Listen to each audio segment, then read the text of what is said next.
La fabrication de jouets en bois est assez ancestrale et atypique. Le Jura est un milieu rural. Il y avait des bûcherons, des agriculteurs, et lorsque le grand froid apparaissait, ces gens se sont mis à usiner des pièces de bois, qui est la matière facilement trouvable sur notre région, et fabriquer soit des ustensiles d'art de la table, soit des jouets. C'est pour ça que Jura a été fortement ancré par ce savoir-faire de fabrication de jouets. Je m'appelle Stéphane Audobert, je suis le directeur de l'usine Villac depuis maintenant 15 ans. L'entreprise Villac date de 1911. Elle a évolué avec le temps en fonction des technologies, en fonction des conditions de travail. La première chose, c'est d'approvisionner du bois qui a été façonné par une scierie. Ça s'appelle un carrelet de hêtre. Et ce bois va être notre matière première pour passer en tournerie, où là, on va donner une forme à la pièce en bois.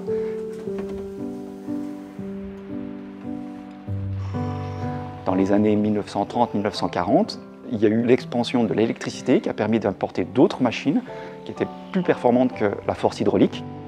L'évolution dans la tournerie se situe surtout entre les deux guerres, à l'apparition des rotatives. La difficulté, ça réside surtout dans les réglages et puis l'affûtage. Et puis après, il y a eu la pétrochimie qui a permis d'apporter des matières, des couleurs. Le rubanage est la technique la plus ancienne pour peindre les jouets en bois. Il a presque disparu aujourd'hui, remplacé par le laquage par trempage. C'est vrai que de faire les quilles au pinceau, c'est la première fois que je vois ça, moi. D'habitude, c'est dans des bains trempés. Je m'appelle Daniel Lacroix, ça fait 18 ans que je suis chez Villac en tant que laqueur.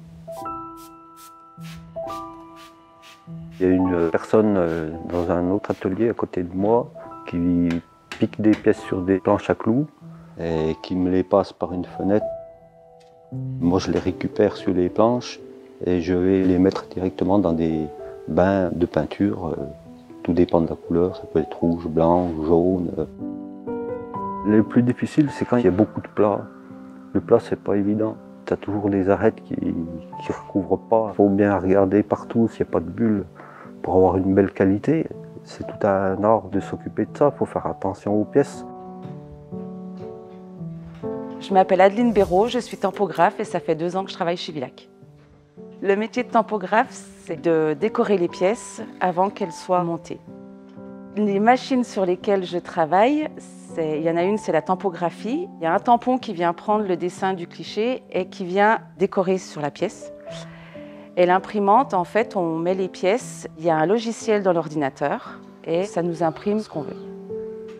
Les assemblages sont faits chez des monteurs à domicile, à l'extérieur de l'entreprise. On a un cahier des charges qui est remis à chaque personne qui va intervenir, de manière à respecter les contraintes et surtout la sécurité.